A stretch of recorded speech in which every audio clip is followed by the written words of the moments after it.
বললেন যে পেইড যেহেতু আপনি যেহেতু টাকা পান সেহেতু নেগেটিভ হলেও পজিটিভ বলতে হয়। কিছু কিছু ক্ষেত্রে। আপনার আপনি তো মানুষ তাই না? হ্যাঁ, মানুষ তো হ্যাঁ অবশ্যই। মানুষ হিসেবে আপনার দায়ী দায়িত্ব আছে না অন্য মানুষের কল্যাণ হ্যাঁ কামনা সেটা করা? অবশ্যই, সেটা তো আপনি অবশ্যই। তারপরে আপনি ভুল তথ্য দিয়ে মানুষকে মিসগাইড করেন কেন? বাট আমি যখন ট্রাই করেছি আমি কখনো মানে এলোমেলো কিছু দেখি টাকা নাই। পেলে আপনি এলোমেলো আর দেখতে পান না। আসলে যখন মানে এটা কি বলবো, মাথা তখন ঠিক থাকে না টাকার কারণে। না সেটা না, রিভিউ তখন ভালো হতে হ্যাঁ, থাকে। আমরা তো ওইভাবে বিস্তারিত ঘেটে দেখতে পারি না। আমরা তাহলে যদি চাই পারেন না তাহলে বলেন কেন যেটা ভালো?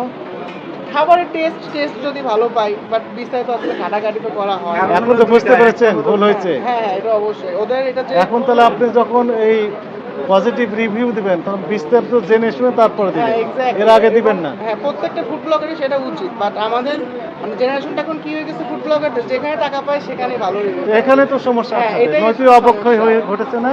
সেটাই আর কি। বাট আমি নীতি নৈতিকতা বলতে একটা কোশ্চেন আছে। হ্যাঁ, বাট আজ পর্যন্ত আমি রাব্বানিতে খারাপ কিছু পাই নাই। But এই আজকে কি first time। দেখলেন?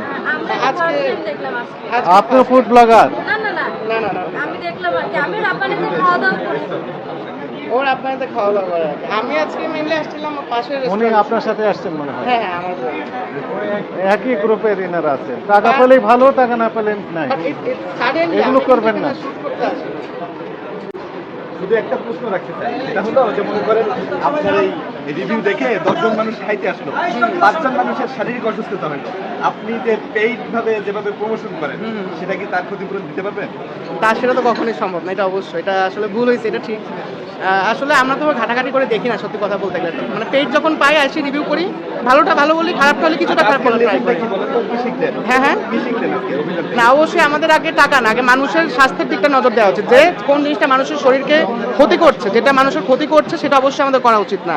আর যেটা মানুষের স্বাস্থ্যের জন্য ভালো, যেটা অথেন্টিক, সেটা রিভিউ দেওয়া উচিত। টাকা পেলে যে বিক্রি হয়ে যেতে হবে, ইটস নট লাইক দ্যাট, এটা করা উচিত না।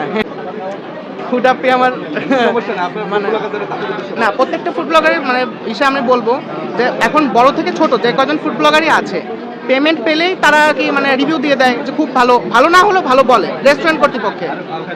রেস্টুরেন্টের কারণে, রেস্টুরেন্টের ওনারের কারণে ভালো না হলে বলে এটা খুব ভালো, এটা খুব টেস্টি, এটা আসলে করা উচিত না। আমাদের আগে যাচাই বাছাই করা উচিত, ফুডটা কেমন, টেস্ট কেমন, প্রয়োজনে আমরা পেড রিভিউ করবো না, আমরা নিজেদের পকেট থেকে টাকা দিয়ে কিনে খাবো।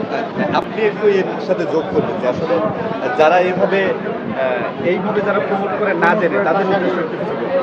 বা হলো পেইডলি যারা আনএথিক্যাল বিজনেস, উনি বলছেন আনএথিক্যাল যে বিজনেস paid জেনে শুনে করতে তারপরে তো প্রমোট করা উচিত, তাই না? এই রেসপন্সিবিলিটি না করে নিতে হবে। না জেনে শুধু টাকা পেলাম আর ভালো বললাম, এটা তো অ্যাকসেপ্টেবল হবে না। যে কাস্টমার প্রতারিত হচ্ছেন কিনা সেটা তো তার ভেবে দেখা উচিত, তাই না?